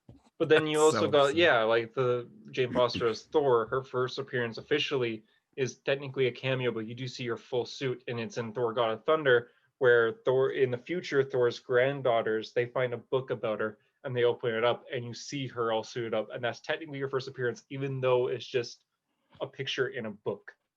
Which is what I was wondering about, like Godspeed, for example. In Flash Rebirth, I think 1, he appears in a dream of Barry's, but then he doesn't actually appear until like the 3rd issue. So what's considered his first appearance? It's weird, but the market dictates these things. So the market was saying that Death Metal 7 is the one to have for the Wonder Woman and Batman. So it's both. Okay, that's gonna be big. No, I like the cover too. That'd be good to have signed. This is definitely the first appearance of the Flash, the new Flash. So because it's the only book that he appears in. So glad I have this. They appearing. Dark Detective. Sure. No? Okay. Yeah. Sure. Okay. I guess it's just me and Harper talking about these comics. This was my The only issue I didn't read was Green Lantern. Yeah, same pick of the week for sure. It's so good. It's like you take Batman and you place him in what we all thought Cyberpunk 2077 would be. Not what it became, but what we thought. What makes you a criminal? Yeah, like literally the third page is Keanu Reeves, and he's like, in the year 2077, what makes you a criminal? Getting shot. And you see Batman like running, getting shot. Oh, yeah, he does. Yeah. There's actually not a lot to say about the issue. It's just like aesthetically really cool, and it's cool to see Bruce. I love it's not even entirely in a monologue. It's just like the narration where it's like, what are you gonna do, Bat Boy? You're gonna just like sit there and take it and let the world, fall around you because everything's being surveyed, or are you gonna like stand up and wear the mask that you used to and actually mean something? It was like really cool the way it was written. Mm-hmm. The art was incredible. It's Gotham, but it's so bright, but it still looks like Gotham in a way. It's just more neon, but it looks so cool. And I was against this Batman suit at first, but now with context, where it's very much like homemade, kind of easy to put on, easy to take off. Cool. Oh god, it's so nice. This art is so good. This art, I believe the artist, for sure the writer, and I think this artist are both returning to write Detective Comics in March. So, is it not? Like this? I thought it was. Oh, actually. Maybe I'm wrong. Am I no, wrong? Sorry. I was just gonna say. I thought the artist was someone else, and then I realized it's not. I thought it was Dan Mora, but it's not. Dan Mora is doing Detective in Infinite Frontier. Mm-hmm. Yeah, but also the covers for this, I think, right? Yep, he did the covers for a Future State. Yeah. Like JD, you gotta read this. It is. I would say it's probably the best breezy. Batman issue in. I want to say since New 52. Whoa! I think this is better than any Rebirth issue that I've read. Not saying Rebirth's bad. I mean, I don't like it that much, but there was a lot of good moments in Rebirth Batman. But I think this beats all of it, including Tinians. Sorry. What was that? Tinians? You just like make it up every. James you put new I's and new O's in it every week. I know. This is so James cool. Tinian. That makes me want to do color when I do comics.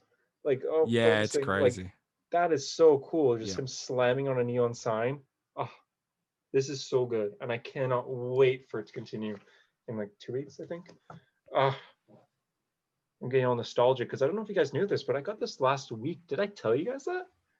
I got this a week ago. Oh my god. Did you read the Grifter story, Harper?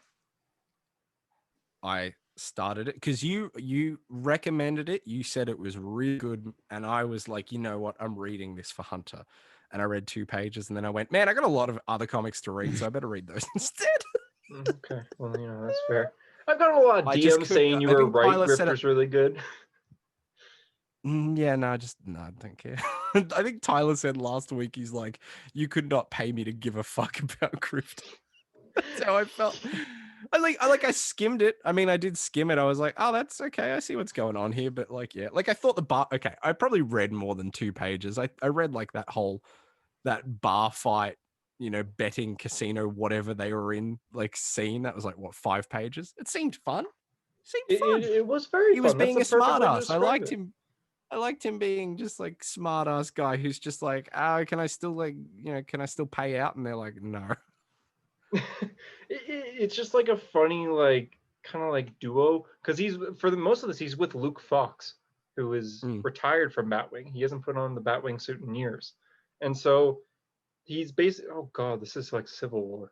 I just finished rereading Civil War like 2 hours ago, and I just realized that Gotham has banned superheroes with like secret identities. God, this is oh god, maybe this is not as good.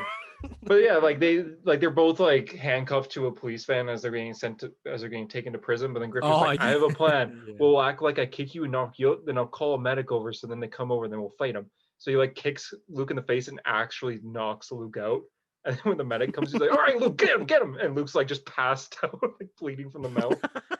He's like, oh god.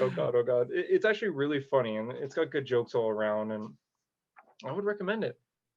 I would really, really recommend it. But I guess, you decide. What do you rate Dark Detective overall? Dark Detective, I give it 10. I thought it had no flaws. I'd probably, I'd say like 9.5, I guess. Yeah, like And it was then great. what was the other one? Justice League. That was like a 7. It was fun. Yeah? It was Oh, fine. okay. Fair enough. Fair enough. Like I liked it, but it wasn't like, I don't know if it was the best.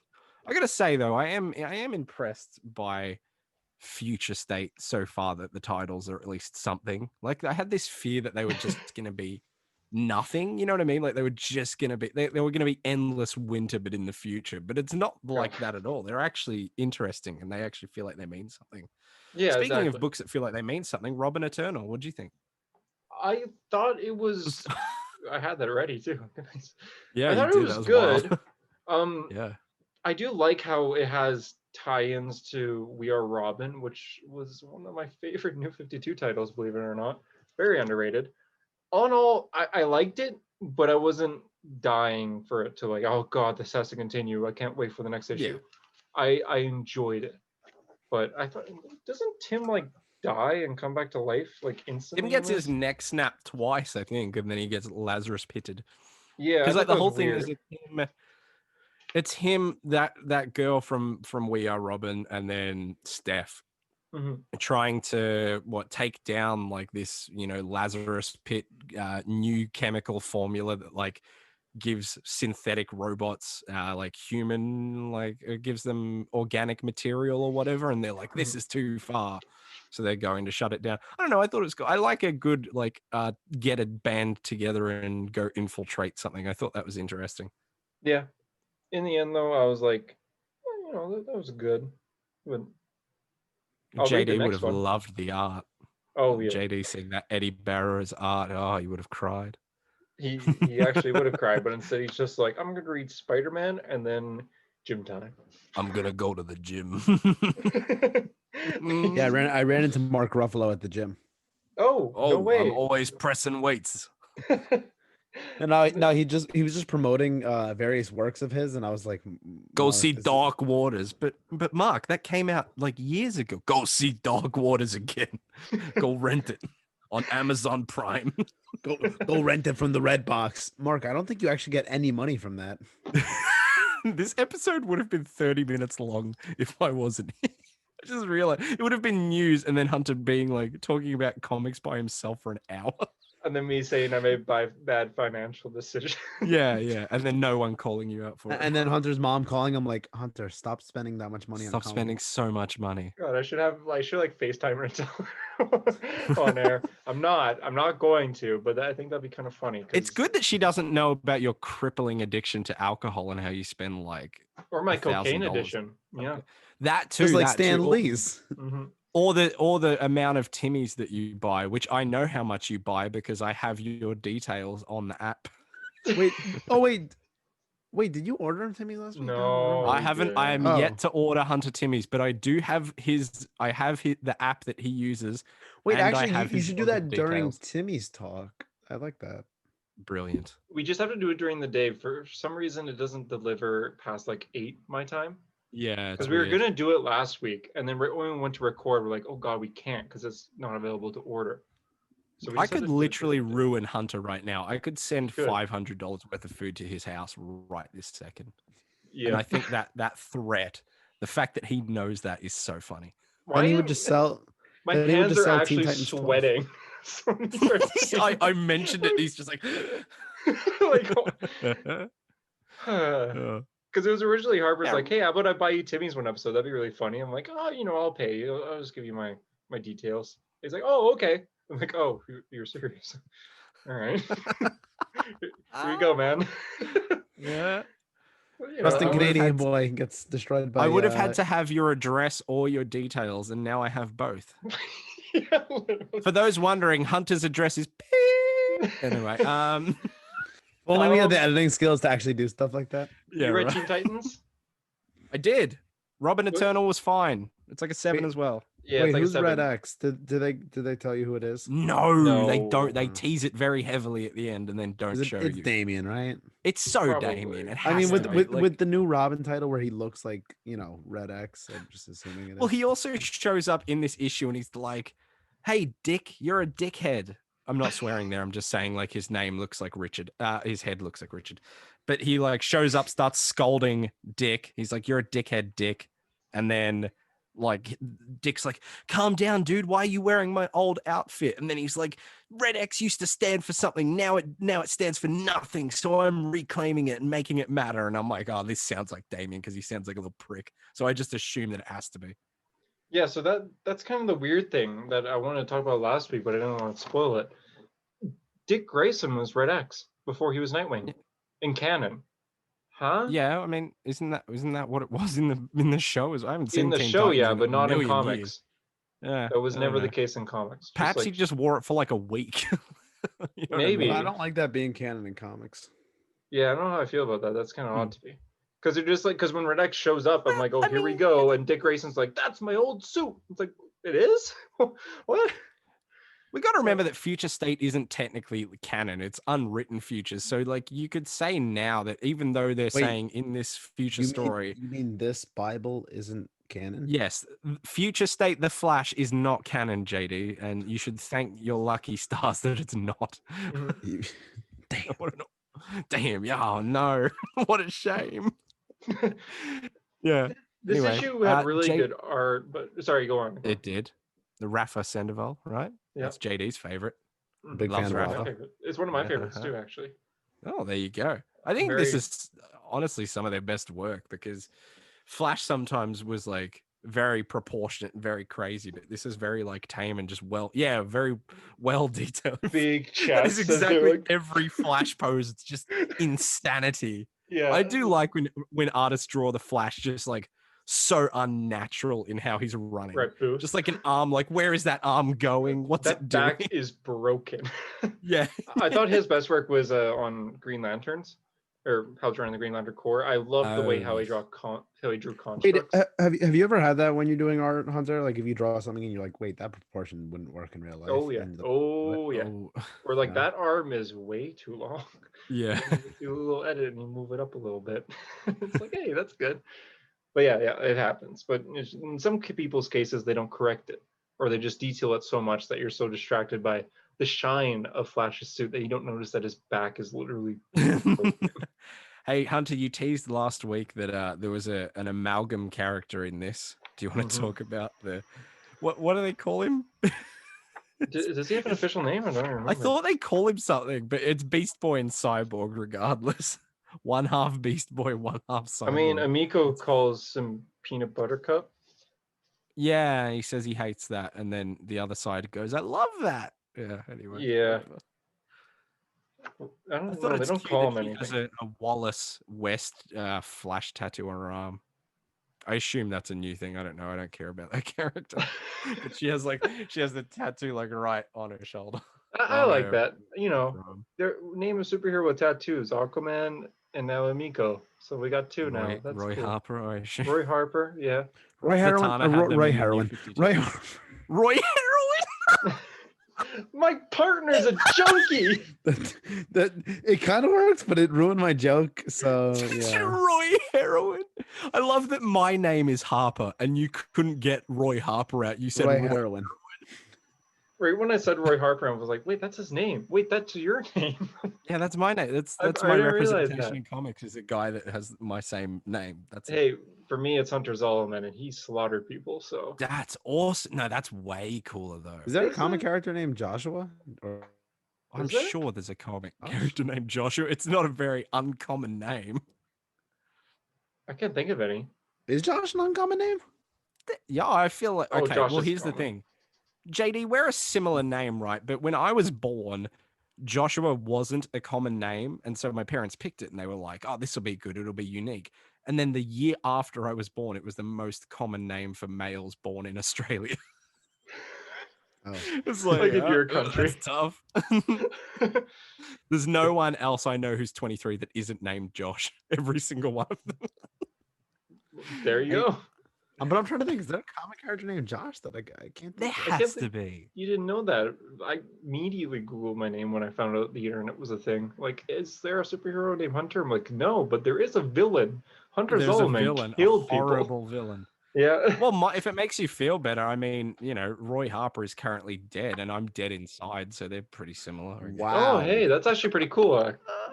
There's a little connection there. That's pretty neat. I looked up comic characters. I looked up superheroes named Josh. Well, that's why I looked up comic book characters named Josh, and it just gave me fictional characters named Josh, and it was just a picture of Josh Frank. I have there's a um Elixir Josh Foley is a fictional character appearing in American comic books published by Marvel Comics. Oh, so I've got a mutant character named Elixir. Yeah, All right, there Elixir. we go. All right, cool. Well, that seemed like a waste of time. Wait, Joshua Clay Tempest? Huh? What? What? It's a character from one issue in 1977. Congratulations. Yo, we did it. Wow. Now I have to make my own Josh representation in comics. Figure is named Harper. I'm gonna type this and just get one Roy Harper. Yep, it's Roy Roy Harper Harper. with heroin in his arm. Oh, and also all the different just the members of Roy's family. Oh, there's a Jim Harper. That's cool. Oh, Leanne Harper. Well, there's a lot of Harpers. All right. Well, that was Don't a bring waste up of the time pain as of well. Leanne Harper. Anyway, Oh, yeah, she's this dead show is inside running and like outside, 3 hours over because of all our shenanigans. Oh, bro, it's you're actually going to the not, gym but today, okay. It's actually not Mr. Timestamp guy. I'm What do you clearly I'm mean? not. He's not. I'm He's not not the the timestamp guy anymore. anymore. Don't we have someone else who does the timestamps now? Yeah, we kind of do. What's his name? Sean? Is it Sean? I don't know if he wants his name to Oh. be revealed. Oh, Sorry. But it is Sean. his name. Wait, is he anti-hero analysis? It is, yes. So His yeah, I was name gonna is say on his username. profile. Well, his name is on his profile. So Well, maybe he yes, didn't want it to be is, named right. in the episode. Do you ever think of that? for Well, fuck's shout sake, out to, Sean, get over it. You know what was it? Was Doomsday Clock 12 where I said Harper for the first time? I didn't know if you wanted to be named or not. I just named you. Yeah, no, and that is exactly what I I wanted. think I think I that said your name was I was Joshua like JD, and I Harper like or Harper Easley. yeah, like when I said your name was Joshua, I was like, oh, was I supposed to say that? By the way, JD, my dad calls you Josh. Is that weird? I think that's really Josh. weird. He's That's just what like everyone. because my dad, he'll like come home from work all like half exhausted. He's a firefighter, so he's like, what does Josh think about what's happening at the Capitol building? I'm like, I don't know, Dad. Who's Josh? Oh my god, guys, I've got heartbreaking breaking news. That's heartbreaking breaking news. This year's Arrowverse crossover has been cancelled. I don't know what to tell you guys. I'm so sorry. I am so sorry to tell you guys this. I'm not kidding. What? This is not I'm so sorry, guys. Oh my god. You made JD You know, cry. I was man. really looking forward to it. It was going to be a crossover between Batwoman and Superman, two Oh, CW yeah. characters I definitely care about. I forgot about that. It was just gonna be a small Also, one. I don't know, the source on this just seems like a dude, but apparently Grant Gustin is going to be in Flashpoint, which is not that surprising. So whatever. Anyway. Yeah, I believe it. I mean, source, trust me, bro. But that's one of the ones that I actually think it's like okay. Anyway, follow anti-hero analysis on Instagram. He's the one who does Charge our your phone, timestamps Harper. because JD. What? Charge your phone. Yeah, it is in the red. You are right. That's anti-hero analysis. He's paying me a lot of money for this. Yeah, Harper. I like the idea that your dad comes home from work and he's like, "So what does Josh think of?" My It's dad left actually- when I was 3. Yeah, you forgot that. You said Harper, and Harper's dad actually left when he was 3. Oh, I just did the Tyler of confusing you two. Sorry. Oh my god. But my dad's still around. My apologies if I brought up. I a would sensitive just like to say that I do see my dad. I just haven't lived with him since I was a kid. Right on. It's all good. But you went like Harper. I like I meant Hunter. Yeah. Hunter, I like that your dad. It's too late. It's peculiar. my Why does dad he call, you doesn't. told, My so dad you literally always call me knows. JD. How does he know my name's Josh then? I have no. I think he asked me like one time, like, "What is JD's real name?" I'm like, "No, it's actually Joshua." He's like, "Oh," and now he just calls you Josh, and he's not American. Like he doesn't know any American. So anytime something big happens in America, he's like, "What does Josh think?" I'm like, "I don't know, Hey, Dad." what does Josh think? Whoa, hey. I hate to Which is break it to funny you, because but I I'm not always messaging Josh about American politics. Which is, well, it feels so weird to hear Hunter call me Josh. But anyway, I hate it too. I'm sorry. it's weird because sometimes my dad will be like if something, not that much Canadian stuff makes the news, but like sometimes he'd be like, oh, so what, he'll be like, what does Hunter do for school? And I'll like be explaining like, oh, he did the school with he wants to be like newspaper stuff, and he worked for like Marvel for a quick minute. And like I'm explaining all this stuff, so sometimes he'll just randomly ask me, he's like, "Oh, Hunter still working for Marvel?" And I'm like, "This is such a weird conversation." I'm like, "How do you know him?" Oh yeah, Yeah. you kind of do. You never really met. I mean, we haven't even met in real life, but you met my mom in a way over video call. Yes, we had a full conversation. Yeah. Ooh. Listen, Yeah. I'm a big fan of Hunter's parents. They made my podcasting partner, but Yeah. Mr. That's Murray, super weird. that was weird. Mr. Murray is a big supporter of the show because look at that beautiful hero story vinyl thing behind you. I mean, that was me. I was the one. Oh, I did thought he that. made that. He made one. No, he made the Price Hero. The Price Can I Hero just point payday. out? I'm just saying. Last week, I dropped out of Star Wars twice because JD was there, and then JD left, and then we did a hero story, and it went off without a hitch. We were on topic. We had some great conversations. JD's here this week, and it's been chaos ever since. So I really think the weakest link of this entire show Harper. is, and I think Harper. perhaps maybe you just need one Josh. That's all I'm saying. Hey Harper, we do need one Josh. You're fired. Ooh. I really thought how funny it would be if I just disconnected everything right then. Like you say I'm fired and then just it all drops. But then you're too worried that you won't get back in because you're whack. It has been a very off-topic week. We've been apologizing, talking about like just CGCs in general. We still have It's daily Green Lantern to go through, and I was just like, I could call my dad right now and ask why he calls you Josh. That's hilarious. Oh my god, do it. That would be so funny. Don't call your father. Here, I'm gonna mute first. Can you imagine if he picks up and he's like, "Son, I forgot to tell you, but you're adopted." Just drops it on the podcast first. Man, what issue were we talking about? Robin? Green Lantern or something? Why do you call JD Josh? Is he actually on the phone? Yeah, could you say that live on a hero story? Because we're actually curious. Oh my god. Can I put you on speaker right now? Okay, hold on. Okay, unmuted. Dad, why do you call JD Josh? That's his name. I mean, I guess, but I've always said that it's JD. Well, I don't know. I think it's because when I was on Instagram, wasn't his name Josh? I mean, his name's always been Josh, but he goes by JD. Well, sorry. Okay, well, thanks for apologizing, I guess. It's okay. He's so Canadian. He fucking JD's listening right now too. Yeah, sorry, JD. No, what about me? Mr. Murray, I like it. He says he likes it.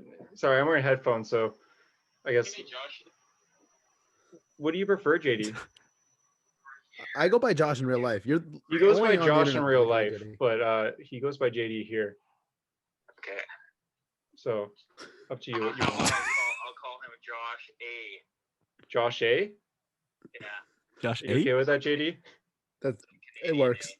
Okay. Hey, Josh A. Okay, you said it works. Okay. Okay, well, thanks, Dad. Okay. Bye. Bye-bye. Really hope to see you soon, Dad. It's been a while. It's funny. Josh is actually Joshua Allen Harper. I was gonna say, whoa, exposing my name. Fucking, you're bigger than Elvis, kid. Look at Josh Tommy DeGrazia over here. I just want to kind of explain this reference. So every time you guys have been revealing names, I keep saying you're bigger than Elvis, kid. That's what Tony Stark tells Peter Parker when he reveals his identity. Oh, that's why I keep saying that. I feel weird. Because you just read it. Yeah.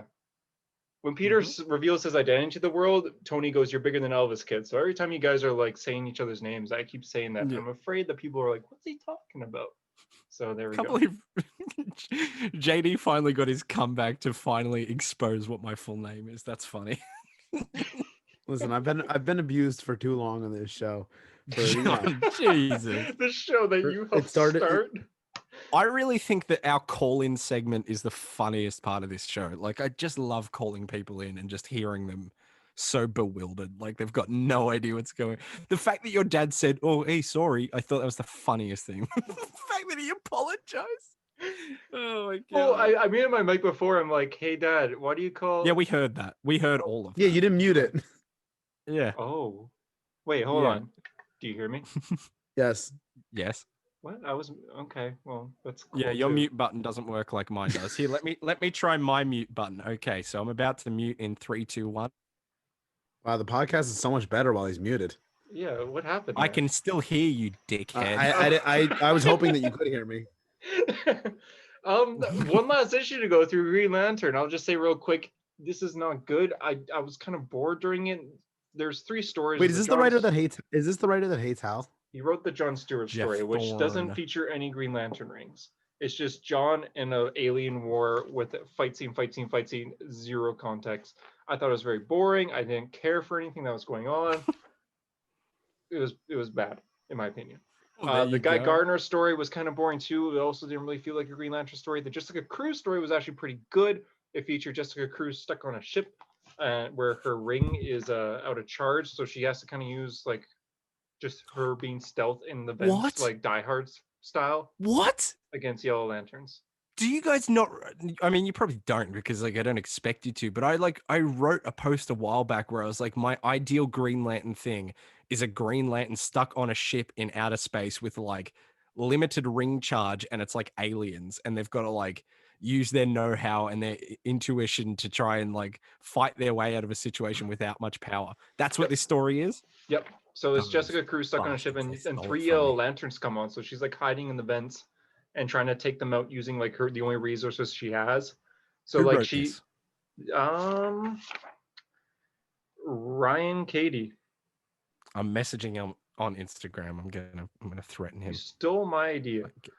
No, I'm not gonna. It's really cool. It has a Sinestro's wife in this. So what's her name? It's the woman that has like the text on Miss her body. Sinestro. Mrs. Sinestro.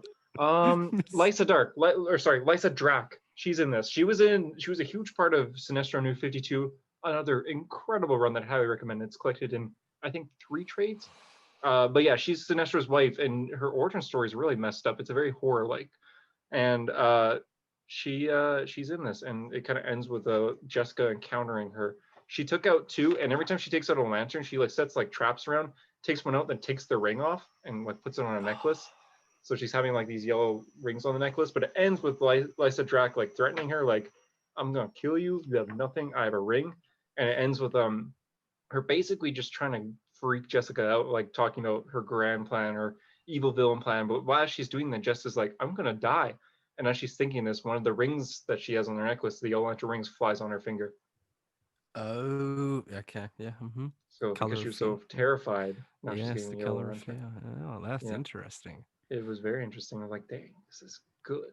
And then we got the Guy Gardner story where it's just him like ruling some random planet. It's like, okay, I don't care. Okay. I give the John Stewart story a 2. I give the Guy Gardner story a 3, and the Jessica Cruz story a 8.5. Interesting. Rest of the week done. Episode kind of done. 124. Unless you guys want anything else you want to add. Not really. What's everyone reading? Like Frank just Miller's in general? Daredevil. Yeah, like what's everyone reading right now? Okay, Frank Miller's Daredevil JD. I'm reading currently the last bit of New Avengers by Bendis. Oh, nice. I'm finally filling in the hole in my Iron Man knowledge that is Iron Man 1998. I finally jumped on that series. Is there a reason he's so pretty, man? He's like wearing a turtlenecky like winter sweater, and he looks so sweet, man. Oh, he's wearing like the Chris Evans Knives Out sweater, right? Yes, very, very similar. Wait, is there a reason that you haven't read the run? I just never got. I think I saw like I was like, oh, the year is 1998. It's right after like Heroes Reborn. It's the Heroes Return era, so it's when Tony finally came back into the regular Marvel universe again. And I remember just being like, I don't really care. And like for me, I started reading Iron Man with the 2004 run with Extremis onwards. So I never jumped back to the 90s one. I just did like modern stuff, and then I went back to the 70s and 80s. And then didn't like look at the 90s at all. And now I'm reading it and I'm like, oh wow, this is really good. Why? Like no one talks about it either. Like I feel like Iron Man fans barely address it. Apparently, like, so the first 25 issues are written by Kurt Busiek. I think I'm pronouncing that right. Big fan. He's a good writer.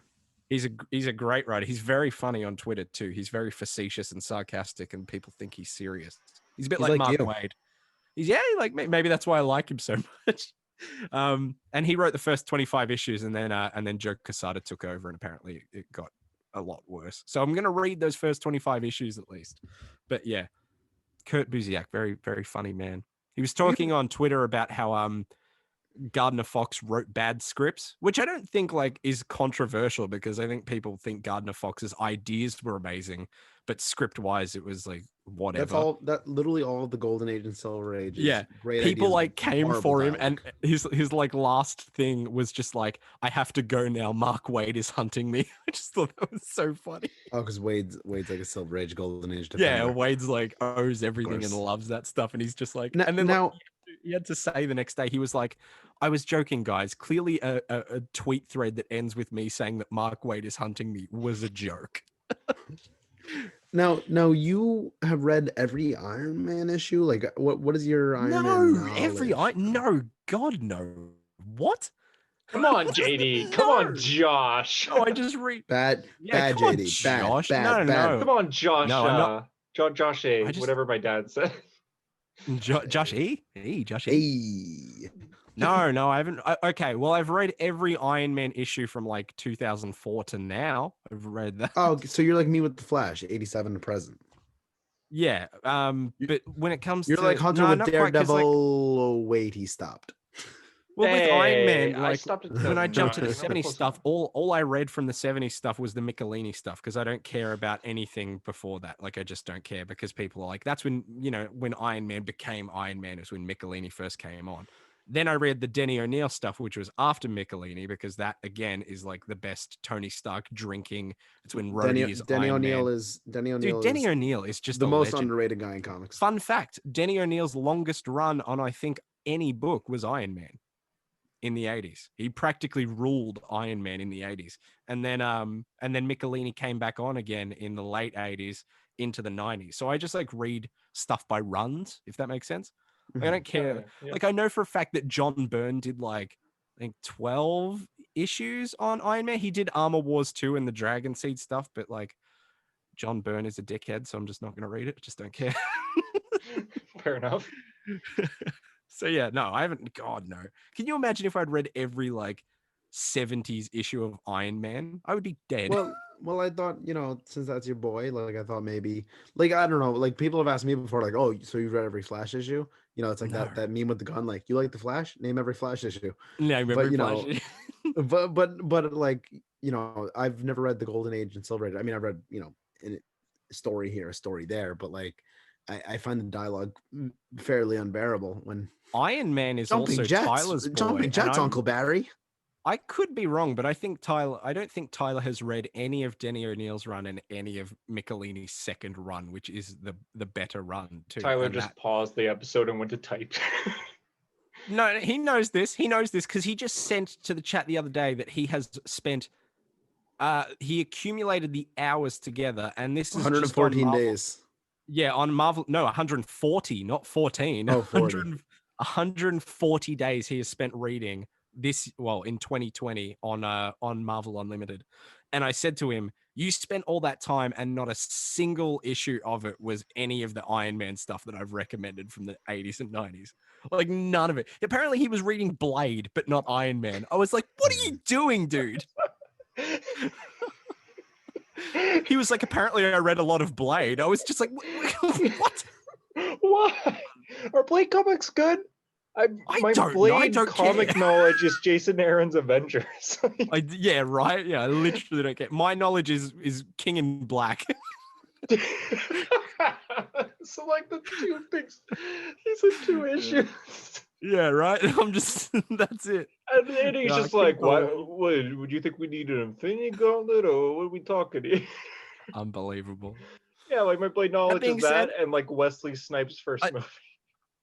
I think JD and I can both agree is that, and we say this to the listeners out there, if you're a fan of a character, you don't have to read every single issue. Just read the stuff that people say is good. There you go. Correct. And then if you run out of that stuff, read some of the other stuff and make up your own mind and see how you feel about it. And actually, like I'm a big supporter of reaching out to comic book accounts and, like if someone specializes in a character, like obviously Harper is the Iron Man guru, I'm the Flash guru, Hunter's the nothing. Aquaman. No, he's what's that Canadian guy's name from the X-Men? Canuck or something? Alphas.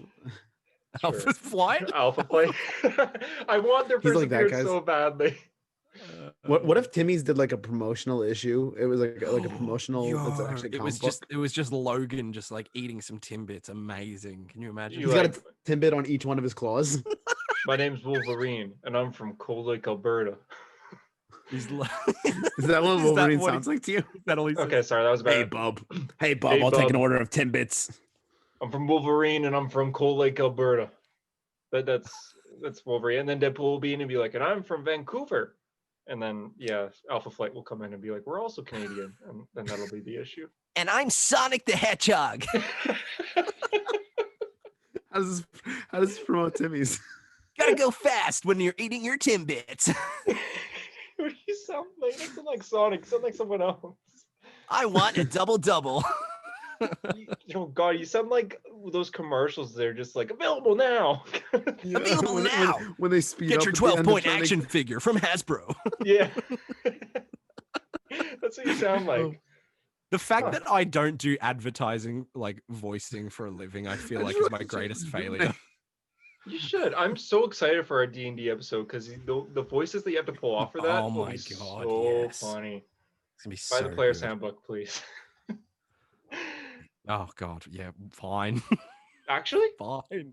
It's recording. Yeah, I mean, sure. Oh, okay, cool. Okay. JD? Whoa. How much does it? What does it cost? Don't worry about it. Just I don't know. American don't worry money, about it. I can't be you financially. Okay, knowing Canadian money and American money, it's probably like $20 for you. It's probably not. It's probably gonna be a little bit more, but like in Canada, I think it's like 50. It's called the D&D Player's Do you Handbook. really think I'm It's gonna got a read big it? giant on it going like so match the image. Does it matter what edition? Fifth edition. Fifth edition. Hunter is raising his fist and has his mouth agape. Oh, it's $22. What? Are you kidding me? It's regularly priced $50. It's 50% off right now. Oh, okay. Thank God. Oh, Jesus. Like, if it's regularly priced $50 in America, it's gonna be like $400 here. If you could buy that, because you kind of need that in order to start the game.